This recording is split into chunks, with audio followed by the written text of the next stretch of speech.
Vatican City, Rome, Italy, *, opening scene, introduction, soft choral music, sweeping aerial shots of Rome at dawn, the sun glinting on the dome of St. Peter's Basilica.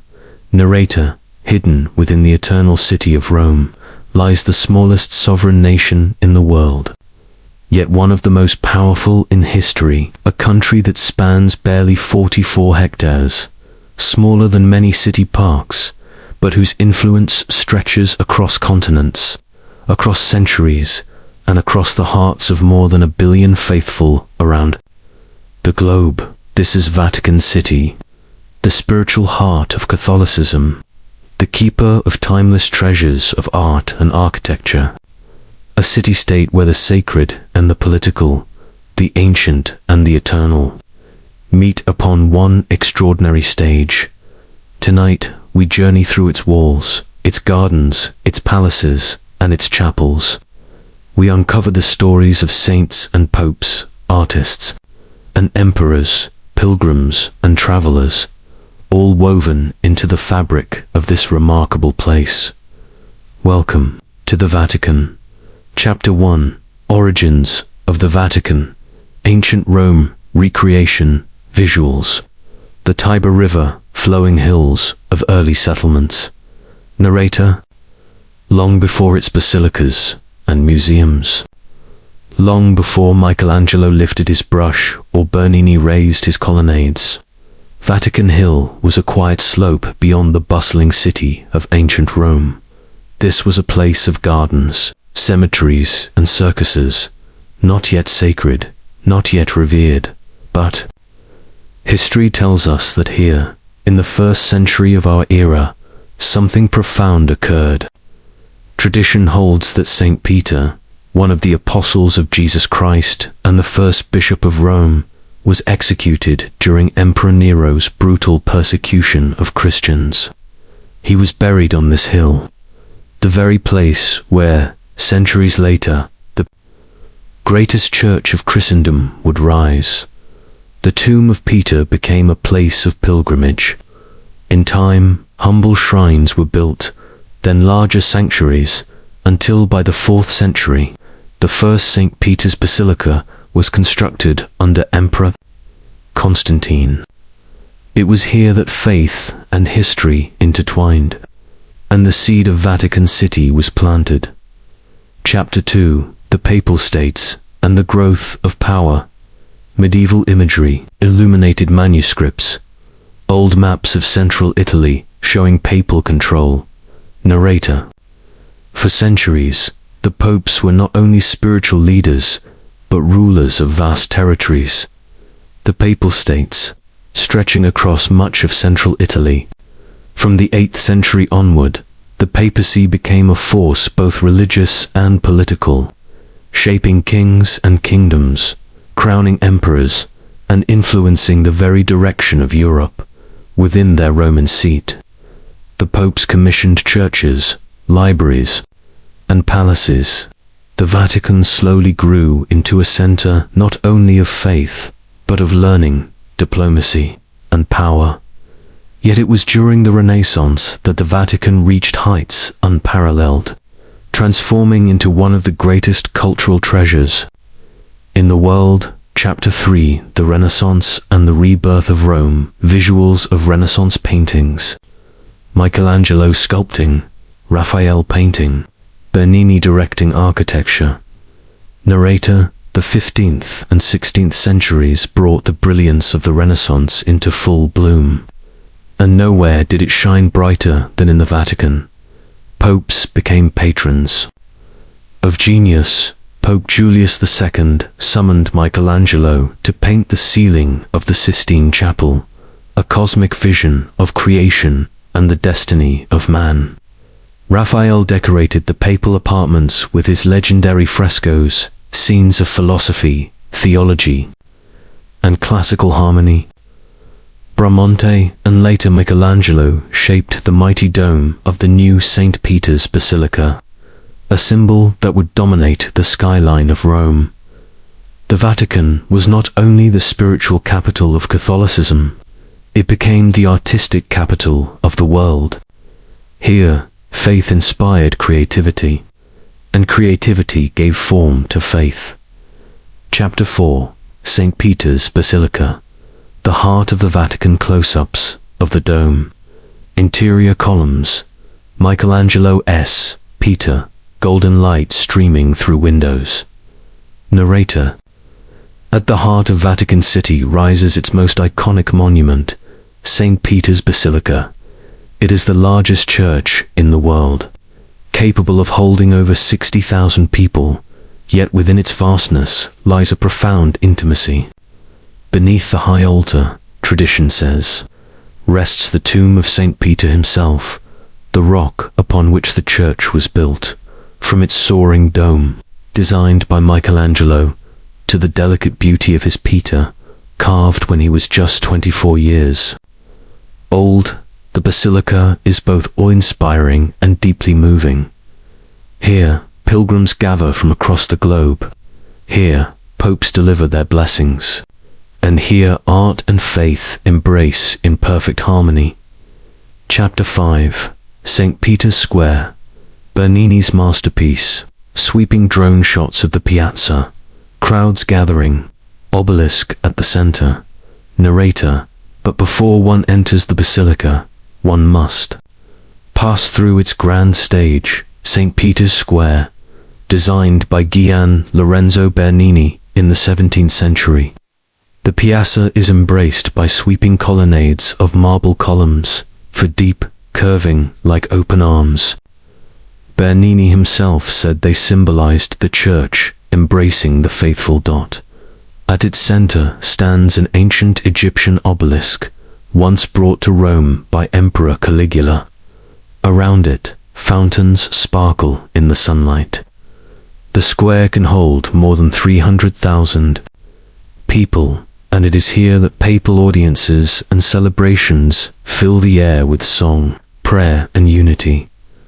Chapter 6. The Sistine Chapel. Camera tilts upward, revealing the ceiling. Detailed shots of the creation of Adam. Narrator.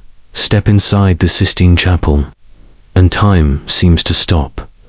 Built by Pope Sixtus IV in the 15th century, its simple exterior hides one of the greatest artistic treasures in human history. On its ceiling, Michelangelo painted over 5,000 square feet of frescoes, depicting the story of Genesis, the prophets, and the ancestors of Christ. The central image, the creation of Adam, is perhaps the most iconic artwork ever produced. The near touch of God and man echoing the connection between the divine and humanity. Later, Michelangelo would return to cover the altar wall with the Last Judgment, a dramatic vision of salvation and damnation. But the Sistine Chapel is more than art. It is a living chamber of faith. It is here that the College of Cardinals gathers in conclave, voting in secret until white smoke rises from the chimney, announcing to the world that a new pope has been chosen. Chapter 7.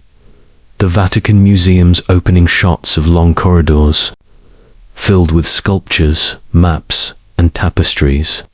Crowds of visitors move in awe. Narrator. Stretching over 7 kilometers of galleries and corridors. The Vatican Museums are among the largest and most visited museum complexes in the world. They are a treasure trove of human creativity, housing more than 70,000 works, with around 20,000 on public display.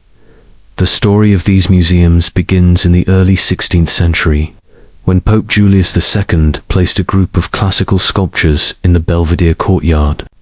Among them was the stunning statue of Laocoon and his sons, a masterpiece of ancient Greek art rediscovered in Rome. From this modest beginning grew an extraordinary collection, a collection that today spans centuries, cultures, and continents. Chapter 8. The Galleries of Wonders. Close-ups of painted ceilings, ancient artifacts, sculptures, maps. Narrator. Walking through the museums is like stepping into a living encyclopedia of art and history. In the gallery of maps, massive frescoed maps of Italy lined the walls, painted in the late 16th century with stunning precision. Here, visitors can trace the geography of Renaissance Italy, rendered in vibrant detail long before satellites or drones.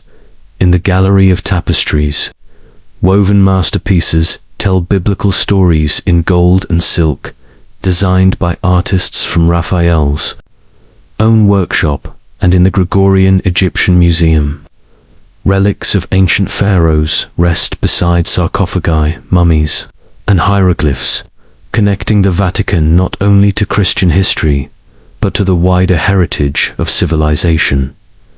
Chapter 9. The Raphael Room's camera pans across frescoed walls, focusing on the school of Athens. Narrator: if the Sistine Chapel is Michelangelo's triumph, then the Raphael Rooms are Raphael's gift to the Vatican, commissioned by Pope Julius II.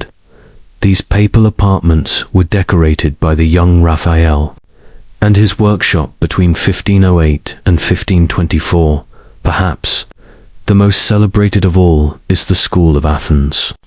Here, within a magnificent classical hall, philosophers from every age gather, Plato and Aristotle at the center, surrounded by Socrates, Pythagoras, Euclid, and countless others. What Raphael achieved was nothing less than a visual manifesto of the Renaissance, the unity of faith and reason, the harmony of classical wisdom and Christian truth.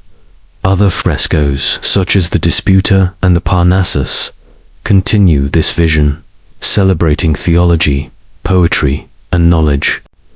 Together, the Raphael Rooms embody the intellectual soul of the Renaissance papacy. Chapter 10. The Apostolic Library, old books being carefully handled, illuminated manuscripts glowing under soft light. Narrator: tucked within the Vatican is another treasure, one less visible, but no less profound.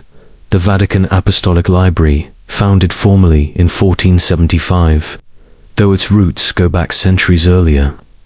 The library is one of the world's oldest and most important repositories of knowledge.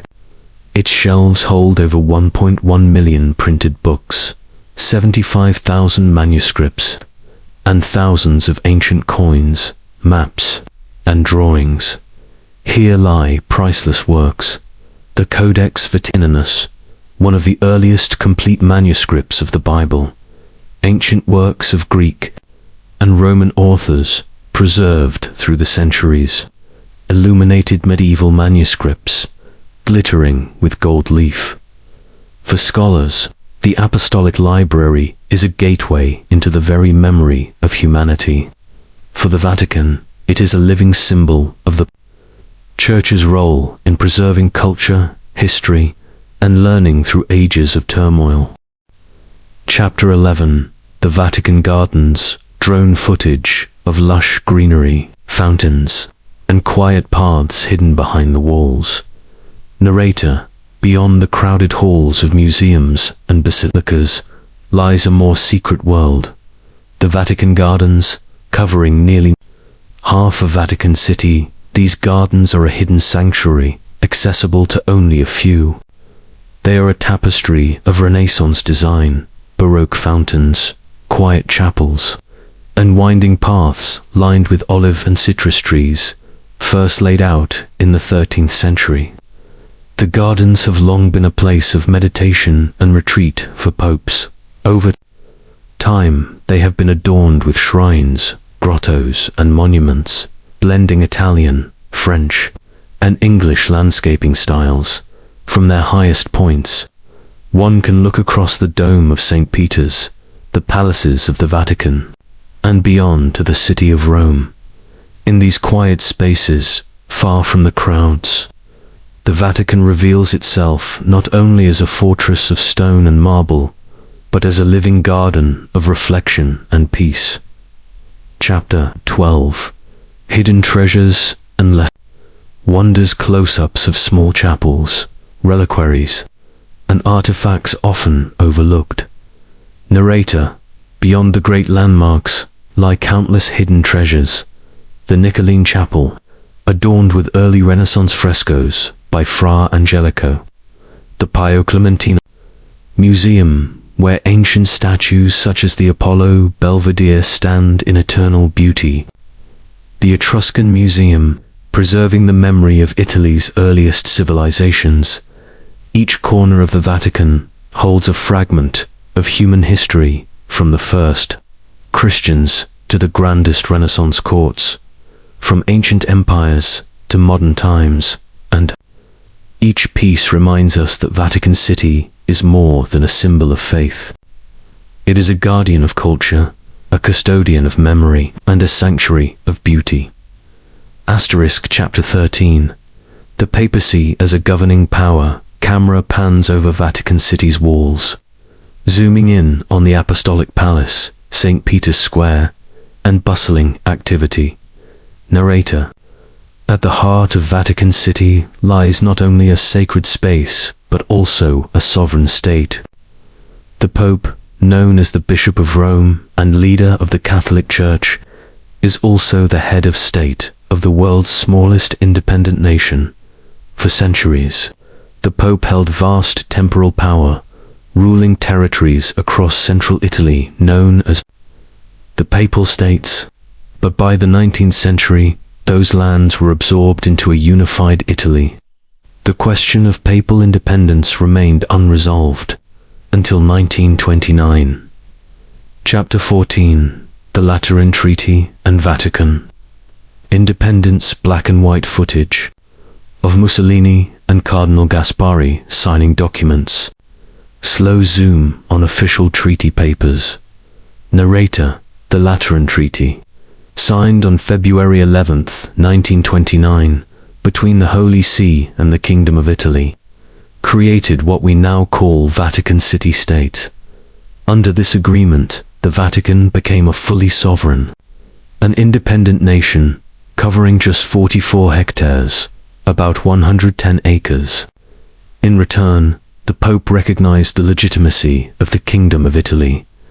This treaty not only resolved decades of conflict, but also gave the Vatican a unique position in the modern world. A spiritual authority with its own diplomatic voice, issuing passports, minting coins, and maintaining an independent legal system, all within the confines of Rome. Chapter 15. The Swiss Guard, colorful uniforms of red, yellow, and blue. Soldiers standing at attention. Narrator: perhaps no image of Vatican City is more iconic than the Pontifical Swiss Guard, founded in 1506 under Pope Julius II. These soldiers were originally recruited to protect the Pope at a time of political turmoil. Their bravery became legendary during the sack of Rome in 1527, when 147 Swiss guards died defending Pope Clement VII. Today, their tradition lives on, wearing Renaissance-style uniforms, inspired by designs attributed to Michelangelo. The Swiss Guard stands as both a ceremonial and functional military force. But beyond the colorful uniforms lies a modern security service. Members must be Swiss citizens, practicing Catholics, and trained soldiers. They guard the Apostolic Palace, accompany the Pope, and protect the entrances of Vatican City. They are not just symbols of pageantry. They are the living guardians of the papacy. Chapter 16. Daily life inside Vatican City. Camera shows daily routines: nuns walking, clergy studying, Vatican workers entering offices, gardeners tending plants. Narrator: though only about 800 people reside permanently within Vatican City, daily life inside its walls is surprisingly dynamic. The population includes cardinals, priests, nuns, Swiss guards, and a small number of lay workers and their families. Every day, thousands of employees commute into the Vatican to work in offices, museums, and institutions. Here the rhythm of life blends the sacred with the ordinary. morning masses in small chapels, papal audiences in St. Peter's Square, scholarly research in the library, and gardeners quietly maintaining the hidden pathways of the Vatican gardens, within the Apostolic Palace. The Pope himself carries out a schedule of prayers, meetings, and audiences. His work is not only spiritual but diplomatic, receiving world leaders, addressing global crises, and guiding the Church's 1.3 billion faithful. Chapter 17: Pilgrimage and Global Connection. Sweeping aerial shots of millions gathered for Easter or Christmas services in St. Peter's Square. Narrator: for the faithful. Vatican City is not just a seat of governance, it is the ultimate pilgrimage. Each year, millions of visitors journey to this tiny state, drawn by faith, history, and art. They come to attend masses led by the Pope, to walk the halls of the Vatican Museums, to kneel before the tomb of St. Peter, and to stand in awe beneath the dome of the Basilica, on great occasions, Easter Sunday, Christmas, or the election of a new Pope. The Vatican becomes the focus of the entire world. St. Peter's Square fills with tens of thousands, while millions more watch on screens across the globe. In these moments, Vatican City transcends its tiny size, becoming a voice for humanity itself. Chapter 18: The Conclave and Papal Elections. Slow motion of white smoke rising from the Sistine Chapel. Crowds cheering, bells ringing. Narrator: perhaps the most dramatic ritual of Vatican City is the conclave, the election of a new pope. When the papal throne becomes vacant, cardinals from around the world gather in the Sistine Chapel. They are locked in seclusion, bound by ancient tradition, until a new pope is chosen. Ballots are cast, prayers are whispered, and suspense grows. Black smoke signals indecision. White smoke signals success. And when the chosen cardinal accepts, he takes a new name and steps onto the balcony of St. Peter's Basilica, greeted by a waiting world with the words, "Habemus Papam, we have a pope." This moment, rooted in centuries of tradition, unites the Vatican with Catholics across the globe and renews the sense of continuity stretching back to St. Peter himself. Chapter 19: The Vatican and Global Diplomacy. Aerial view of Vatican City with flags of many nations. Cut to papal meetings with world leaders. Narrator: despite its small size, Vatican City exerts an influence far beyond its walls. The Holy See maintains diplomatic relations with more than 180 countries and holds permanent observer status at the United Nations. Here faith becomes diplomacy. The Vatican advocates for peace, human rights, interfaith dialogue, and the protection of the poor. Popes travel across the globe, meeting presidents, kings, and prime ministers, reminding the world that moral authority can be as powerful as political power. From Cold War negotiations to climate change advocacy, the Vatican has played a subtle, yet decisive role in shaping the modern world. Chapter 20: The Vatican and Culture. Camera pans over the Vatican Museums, the Sistine Chapel, the Vatican Library, and St. Peter's Basilica. Narrator: the Vatican is not only a religious center, it is one of the world's greatest cultural treasures. The Vatican Museums hold more than 70,000 works of art, from ancient Egyptian relics to Renaissance masterpieces. The Sistine Chapel ceiling, painted by Michelangelo, continues to inspire awe centuries later. The Vatican Apostolic Library, one of the oldest in the world, preserves manuscripts and texts that safeguard the heritage of civilizations. And in music, architecture, and scholarships, the Vatican continues to influence global culture in its walls.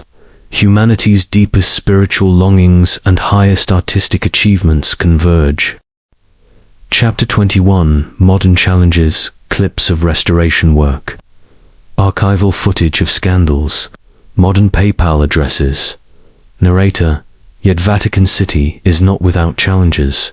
Scandals of financial mismanagement, secrecy, and abuse have shaken the Church and tested the credibility of the Holy See. Efforts at transparency and reform remain ongoing. Preservation also poses a challenge.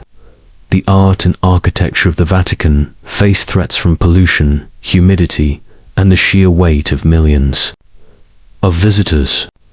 Each fresco, each manuscript, requires meticulous care to survive for future generations, and in the wider world, the Vatican confronts the challenges of modernity, secularism, shifting moral values, and the need for dialogue across diverse faiths and cultures. Through it all, Vatican City strives to balance tradition with reform, stability with renewal. Chapter 22: The Vatican in the Modern World. Footage of Pope Francis addressing large crowds, interfaith gatherings, and humanitarian missions. Narrator: In the 21st century, the Vatican's voice continues to resonate. Under recent popes, the Church has emphasized care for the environment, dialogue between religions, and compassion for refugees and the marginalized. Vatican City may be the smallest nation on earth, but its moral reach extends to every corner of the globe. It stands as a reminder that influence is not measured by land or armies, but by ideas, faith, and the ability to inspire hope. Chapter 23: A living pilgrimage. Slow-motion shots of pilgrims walking into St. Peter's Square, candles lit at night, choirs singing inside St. Peter's Basilica. Narrator: Every day, the Vatican becomes a living pilgrimage, from a farmer in Latin America to a teacher in Africa, from a family in Asia to a traveler from Europe. All find themselves drawn to this sacred city. They come seeking connection, forgiveness, inspiration, and meaning. And in the grand square, beneath Bernini's embracing colonnade, they find themselves part of something larger, a community that spans centuries and continents. The Vatican is not simply the center of Catholicism. It is a meeting place between heaven and earth, history and future, faith and humanity. Chapter 24: The Eternal Legacy of Vatican City. Sunset over St. Peter's Basilica. Bells ringing as the camera pulls away from the dome into the Roman skyline. Narrator: As the sun sets over Rome and the dome of St. Peter's glows against the evening sky, the story of Vatican City continues. It is the story of a fisherman from Galilee who became a martyr on this soil. The story of emperors and popes, of artists and pilgrims, of faith tested and renewed. It is the story of a city that has outlasted empires, weathered wars, and endured the trials of history, yet still rises each morning to ring its bells, to open its doors, and to welcome the world. Vatican City stands as both a sanctuary of the sacred and a beacon of the human spirit, a reminder that, amid all the changes of history, some truths endure. Here, within the world's smallest nation, lies one of humanity's greatest treasures, a place where art, faith, and history unite to touch eternity. This is Vatican City, eternal, living, universal, a city not measured in acres, but in souls. Asterisk.